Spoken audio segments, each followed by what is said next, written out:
The garden of what might have been. Morning coffee in memory lane. The porch swing creaked with the familiar rhythm that had marked Harold Hank Peterson's mornings for the past 3 years. At 72, he had settled into retirement like an old sweater, comfortable, worn in all the right places, and perfectly suited to his daily routine. The coffee was strong, the newspaper was spread across his lap, and the October morning air carried the scent of burning leaves from somewhere down Maple Street. Hank lived in the same house where he'd grown up, a modest 2-story colonial in Cedar Falls, Iowa, population 8,000 and holding steady. After 42 years of teaching high school English, he'd earned every peaceful morning on this porch. But peace, he'd discovered, had a way of making a man's thoughts wander backward. The obituaries caught his attention first, as they always did. It wasn't morbid curiosity, just the practical awareness that came with age. Today's paper brought news that made his coffee cup pause halfway to his lips. Eleanor Margaret Sutton, 69, beloved wife, mother, and community volunteer, passed peacefully. Eleanor. The name hit him like finding an old photograph tucked between the pages of a book. Eleanor Hartwell, as she'd been when they were 18. Eleanor, with her auburn hair that caught sunlight like copper pennies and her laugh that could fill a room. Eleanor, who had unknowingly held his heart for more than 50 years. He set down his cup with careful deliberation and read the obituary twice. She'd lived in Des Moines, raised 3 children, worked as a librarian. Her husband of 47 years, Robert Sutton, survived her. There would be a service on Thursday. Hank folded the paper and leaned back in the swing. The morning suddenly felt different, as if the past had reached across 5 decades to tap him on the shoulder. The dance that never ended. Spring 1970. The Cedar Falls High School gymnasium had been transformed for the senior prom with crepe paper streamers in blue and silver, the school colors. Paper stars hung from the ceiling like a child's idea of heaven, and the basketball hoops were draped with fabric that almost disguised them. Almost. Hank Peterson stood against the wall in his rental tuxedo, watching Eleanor Hartwell dance with Jimmy Morrison. She wore a pale yellow dress that made her look like sunshine personified, and every time she spun, the skirt swirled around her like flower petals in the wind. You planning to actually ask someone to dance, or are you content being a wallflower all night? His best friend, Tommy Kowalski, had appeared beside him with 2 cups of punch. "I'm thinking about it," Hank replied, accepting the punch but not taking his eyes off Eleanor. "Thinking doesn't count. Eleanor's been looking over here for the past 10 minutes. I'd say your odds are pretty good." Hank's heart jumped. "She has. Would I lie to you? Well, don't answer that. But about this, I'm telling the truth." When the song ended and Jimmy headed for the refreshment table, Hank saw his chance. He crossed the gymnasium floor with the longest walk of his 18 years, his palms sweating despite the cool spring evening. "Eleanor, would you like to dance?" She turned to him with that smile that had been haunting his dreams since sophomore English class. "I thought you'd never ask, Hank Peterson. They danced to The Way You Look Tonight." And for 3 minutes and 47 seconds, Hank Peterson was the luckiest boy in Cedar Falls, Iowa. Eleanor fit perfectly in his arms, and when she looked up at him, her green eyes seemed to hold promises of forever. "You know," she said as they swayed to the music, "I always wondered why you never talked to me much in English class. We were always paired up for discussions, but you barely said 2 words." "I said words," Hank protested, feeling heat rise in his cheeks. "Yes, ma'am, and I agree don't count as conversation." She laughed, and the sound made his chest tight with something he couldn't name. "I guess I was nervous." "Nervous? Of me?" "Hank Peterson, you were class president junior year and captain of the debate team. What could possibly make you nervous about talking to me?" "Because I've been in love with you since you stood up in freshman biology and corrected Mr. Henderson about photosynthesis, and every time I look at you, I forget how to form complete sentences," he thought. What he said was, "I don't know. I guess you just seemed Special.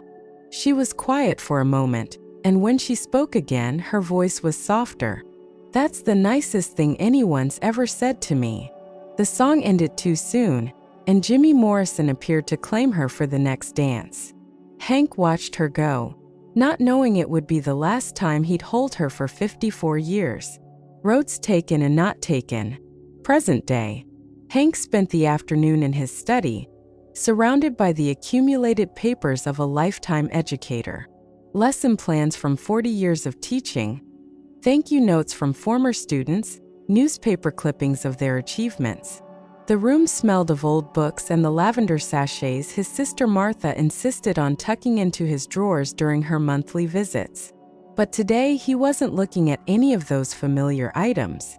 Instead, he'd pulled out a shoebox from the back of his closet, a box he'd moved from apartment to apartment, house to house, but rarely opened. Inside were the artifacts of young love, ticket stubs from movies he'd seen with various dates, but had wished he'd seen with Eleanor. A graduation program from 1970, her name highlighted in yellow. A Christmas card from 1975 with the return address in Iowa City and a brief note. Hope you're well. Teaching suits you, I'm sure. Best wishes, Eleanor.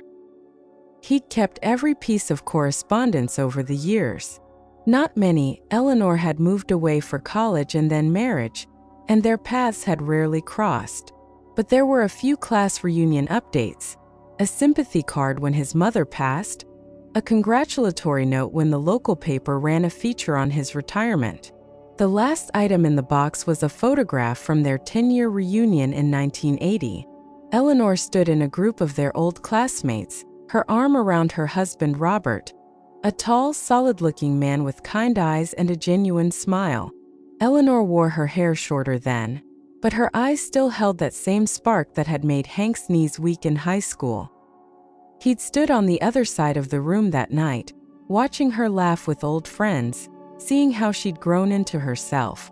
She seemed genuinely happy, and Hank had felt a complex mixture of joy for her and sorrow for himself. She looks happy, Tommy Kowalski had said, following Hank's gaze. She does. You ever wonder what might have happened if you'd said something back in high school? Really said something? Hank had considered this question 1,000 times over the years. Some things aren't meant to be, Tommy. Look at her, she's got a good life. Who am I to wish it had been different? But sitting in his study now, 30 years after that conversation, Hank wondered if Tommy had been right to push him, if perhaps courage would have changed everything. Or maybe Eleanor's happiness had always been worth more than his own what-ifs. The teaching life. 1985. By his 15th year of teaching, Hank had found his rhythm. His classroom at Cedar Falls High was arranged exactly the way he liked it. Desks in a horseshoe so every student could see each other, walls covered with quotes from great writers, and a coffee pot that provided fuel for early morning tutorials. He'd developed a reputation as the teacher who could reach the difficult students, the ones who'd given up on English class or school altogether. Maybe it was because he remembered being young and uncertain, or maybe it was because unrequited love had taught him patience. Jennifer Walsh was one of those students, 17, angry at the world, and convinced that Shakespeare had nothing to say to a girl from small-town Iowa whose parents were getting divorced. "Mr. Peterson, this is stupid," she announced one day during their unit on Romeo and Juliet.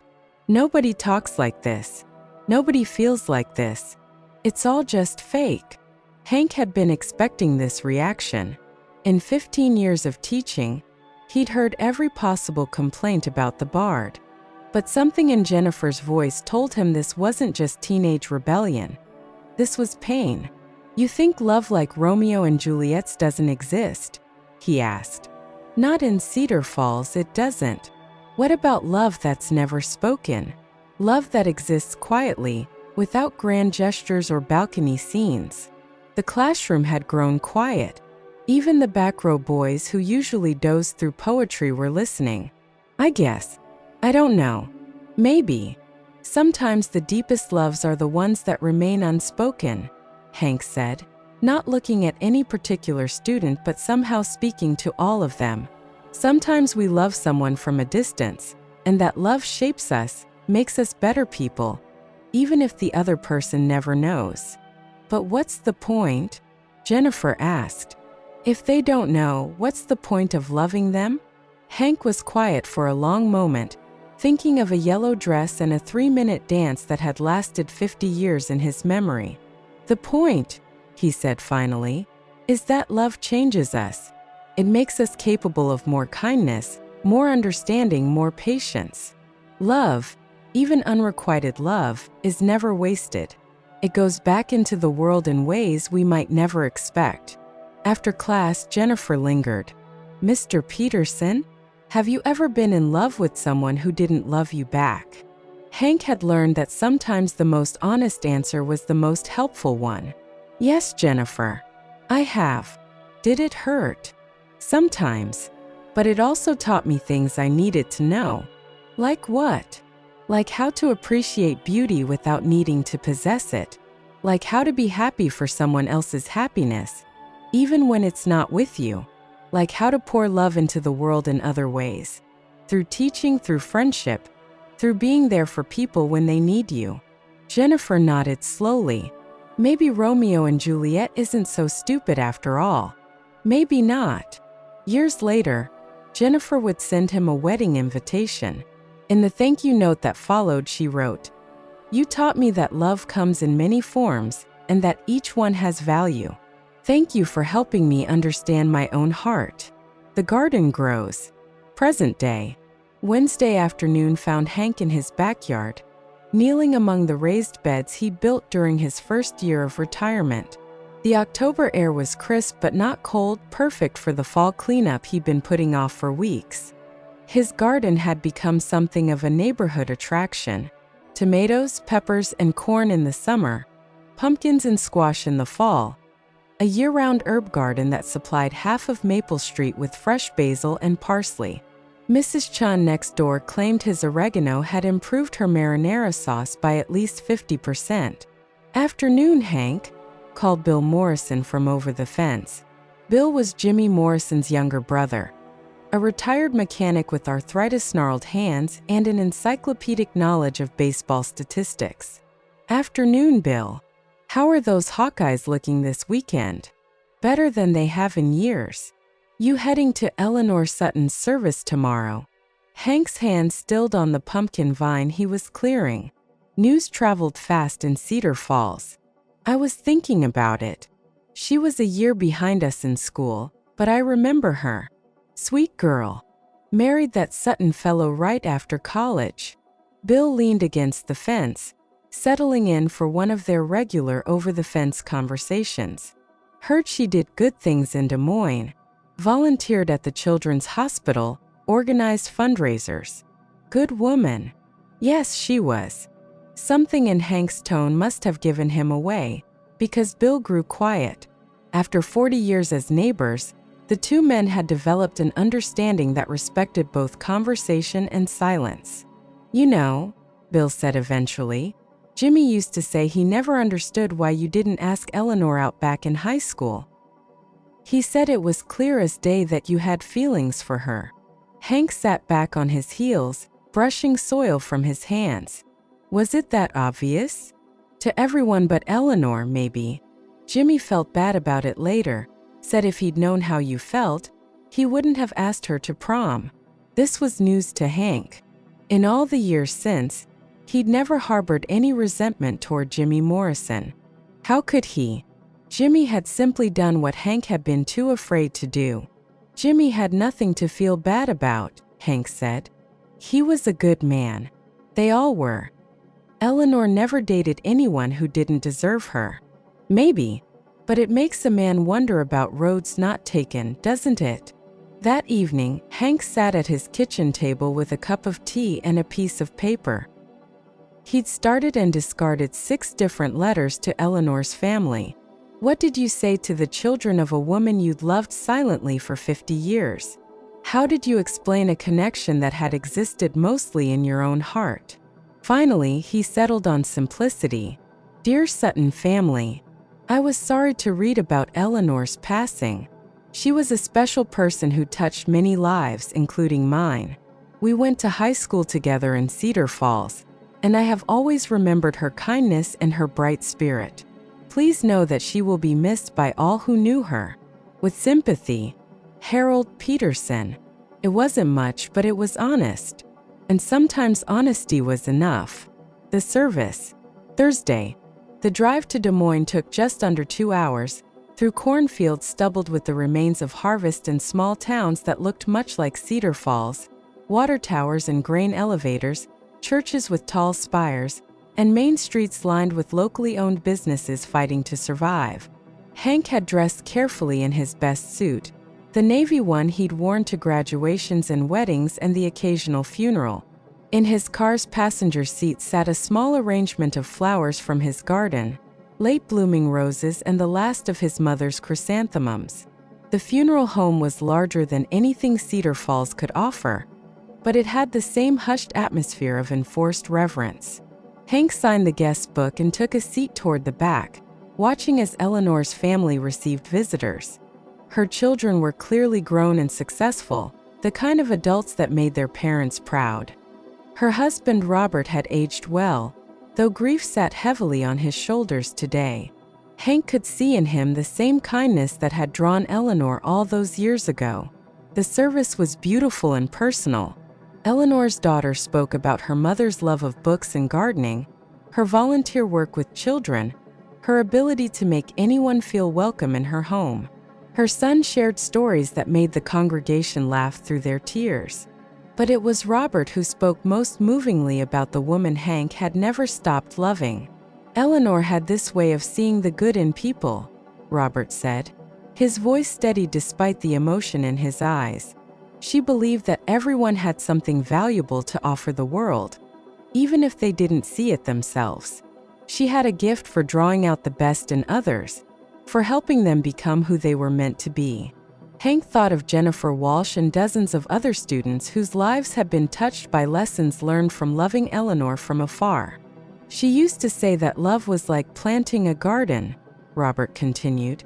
You put something beautiful into the world, and even if you never see all the ways it grows and spreads, you trust that it makes a difference. After the service, Hank joined the line of people offering condolences to the family. When he reached Robert, he extended his hand. Harold Peterson, he said. I knew Eleanor in high school in Cedar Falls. Robert's face brightened with recognition. Of course. Eleanor mentioned you over the years. She said you were one of the truly good ones, that you'd become exactly the kind of teacher she'd hoped you would be. The words hit Hank like a physical blow.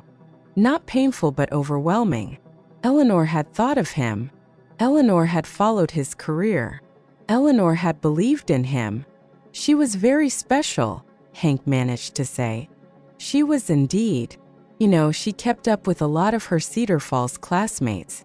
She always said that small town had shaped her in the best possible ways. Eleanor's daughter appeared beside her father. Are you Mr. Peterson? The English teacher. I was, yes. Mom talked about you quite a bit. She said you taught her that you could love something without needing to possess it.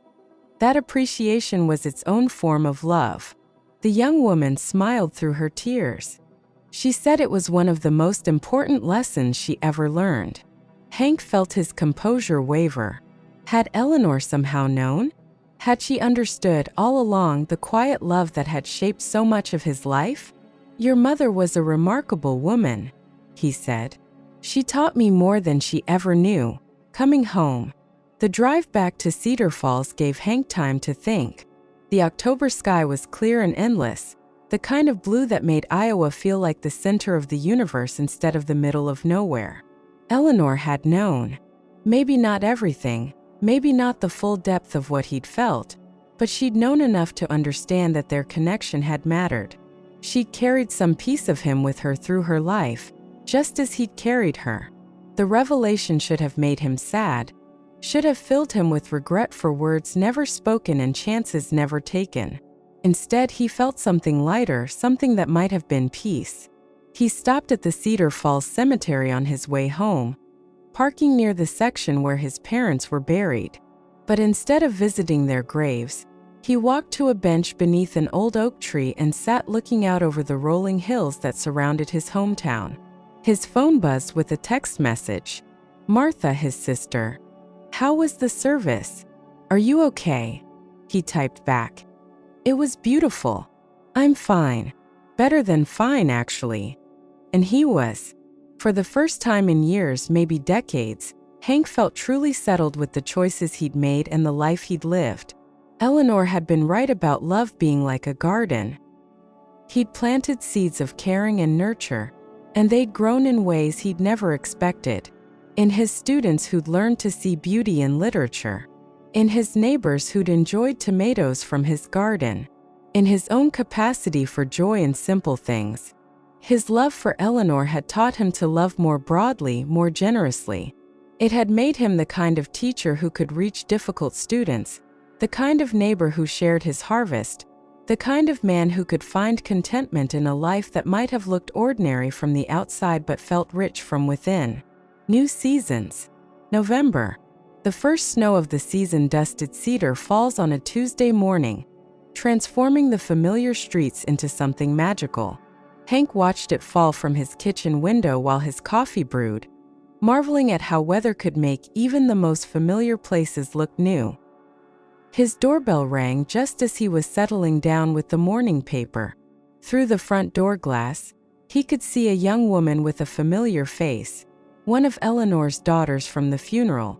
Mr. Peterson? I'm Sarah Sutton Williams. We met at Mom's service. Of course, please come in. Hank opened the door wide, ushering her into his front hallway. Can I get you some coffee? Tea. Coffee would be wonderful, thank you. They settled in his living room, Sarah with her hands wrapped around a warm mug, Hank trying to hide his curiosity about this unexpected visit. I hope you don't mind me stopping by, Sarah began.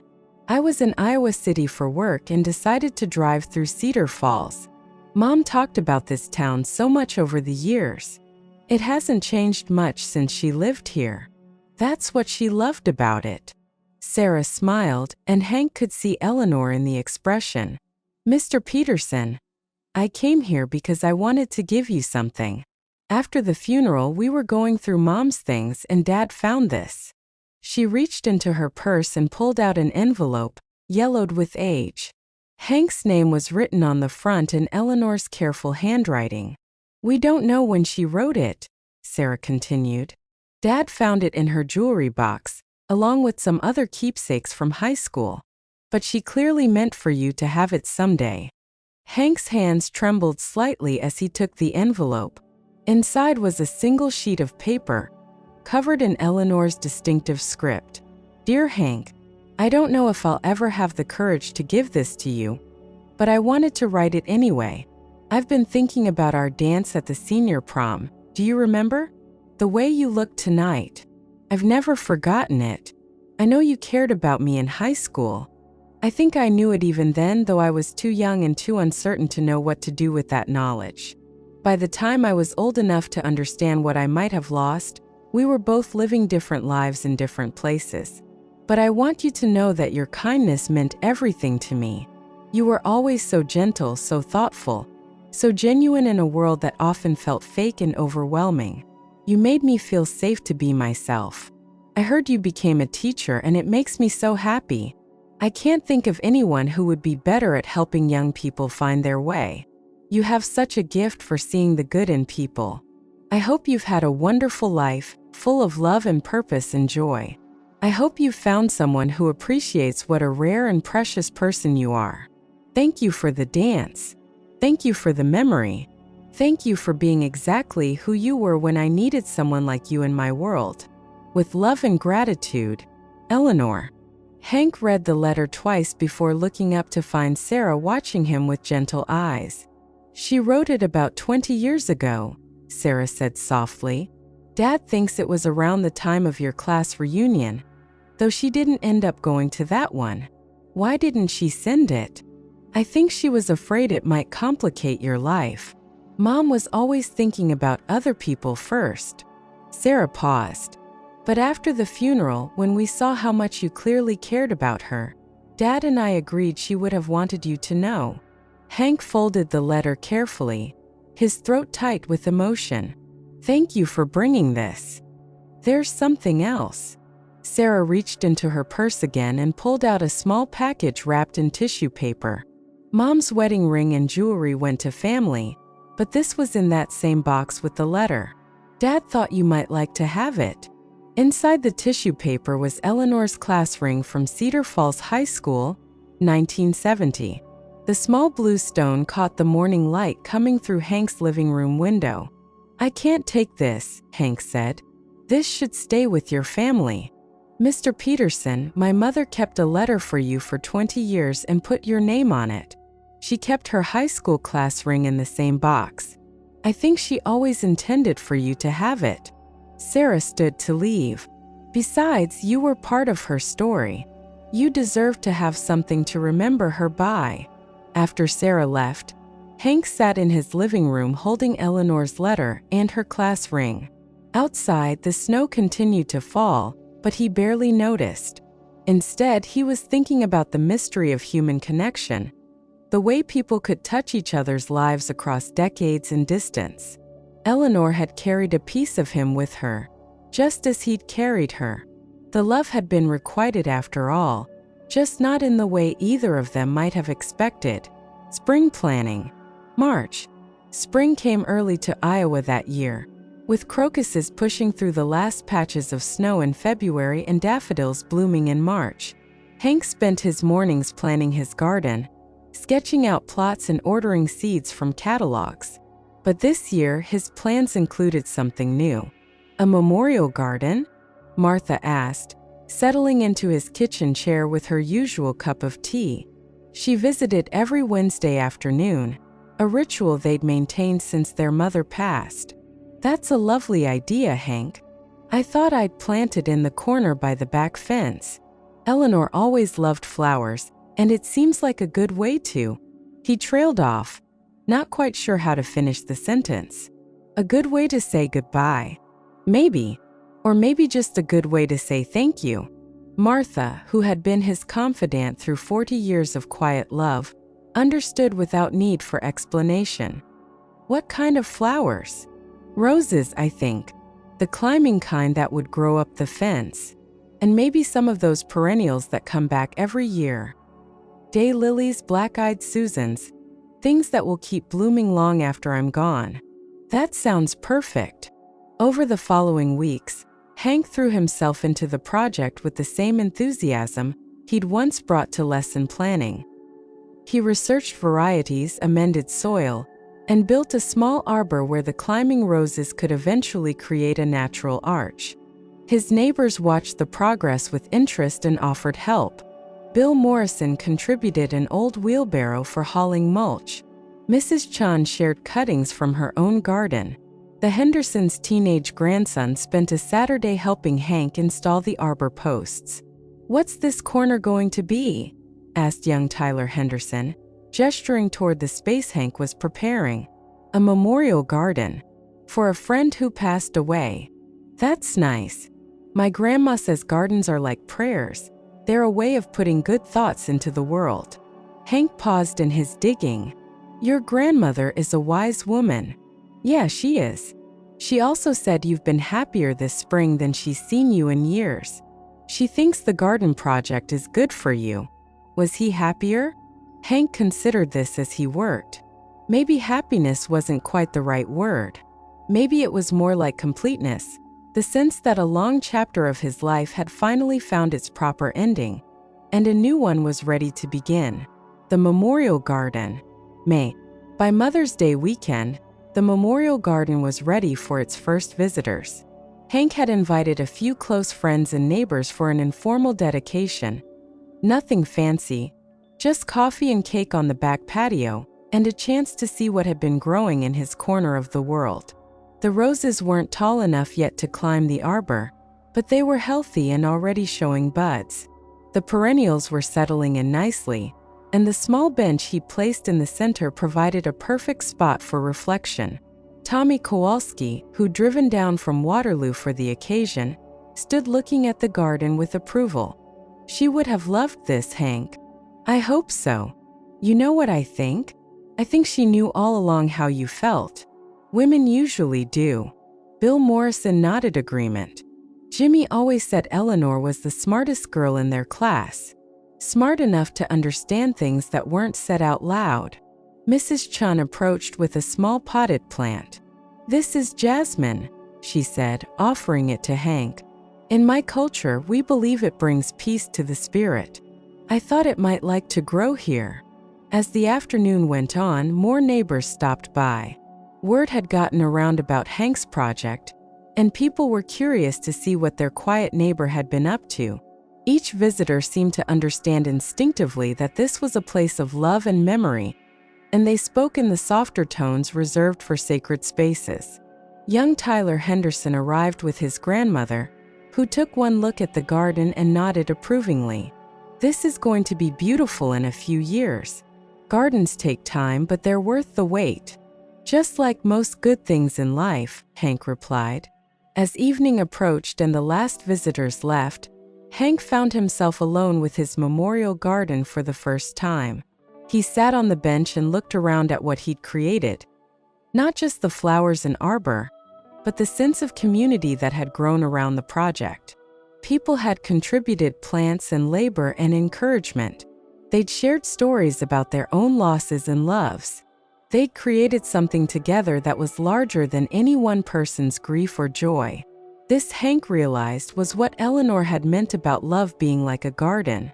You planted something beautiful, and it grew in ways you never expected, touching lives you might never even know about. Epilogue. Full circle. September 1 year later. The memorial garden was in full bloom, exactly as Hank had envisioned.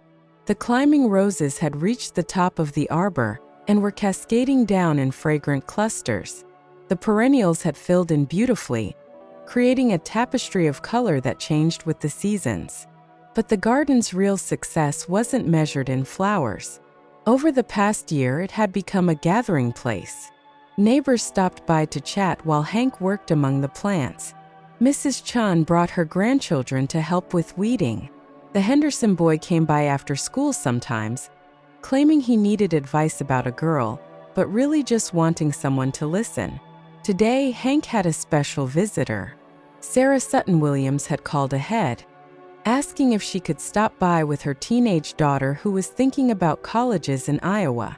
"It's beautiful," Sarah said, standing in front of the rose arbor. "Mom would have been so touched." Her daughter, who had Eleanor's auburn hair and thoughtful eyes, was examining the small plaque Hank had placed near the bench, in memory of Eleanor Hartwell Sutton, who taught us that love grows in unexpected ways. "Grandma was a teacher too, wasn't she?" the girl asked. "She was a librarian," Sarah replied, "but she always said the best teachers are found everywhere, not just in classrooms." "Mr. Peterson is retired from teaching," Sarah explained to her daughter.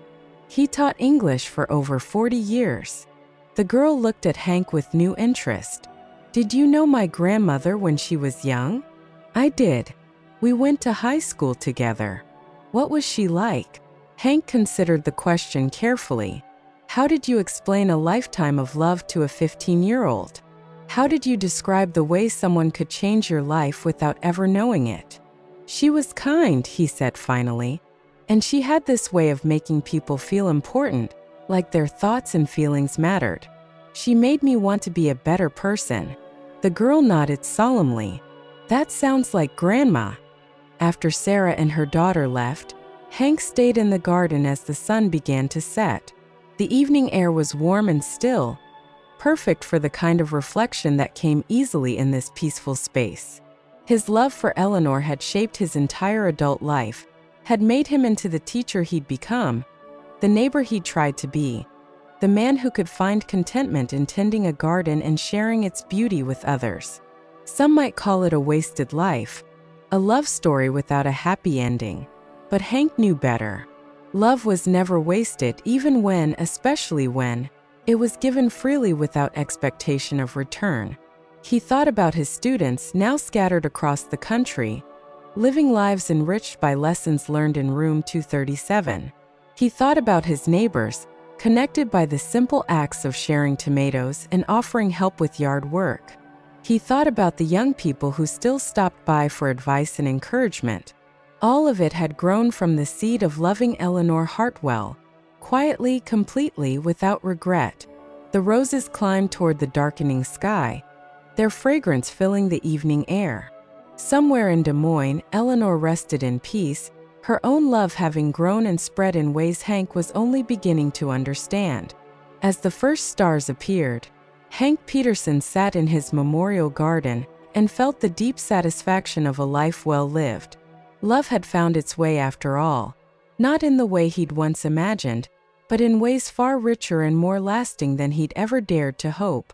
The garden would bloom again next spring, and the spring after that, and for many springs to come.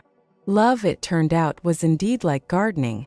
You planted it with faith, tended it with care, and trusted that it would grow in ways both seen and unseen, blessing the world long after the gardener's hands had stilled. And in Cedar Falls, Iowa, on a perfect September evening, that was more than enough.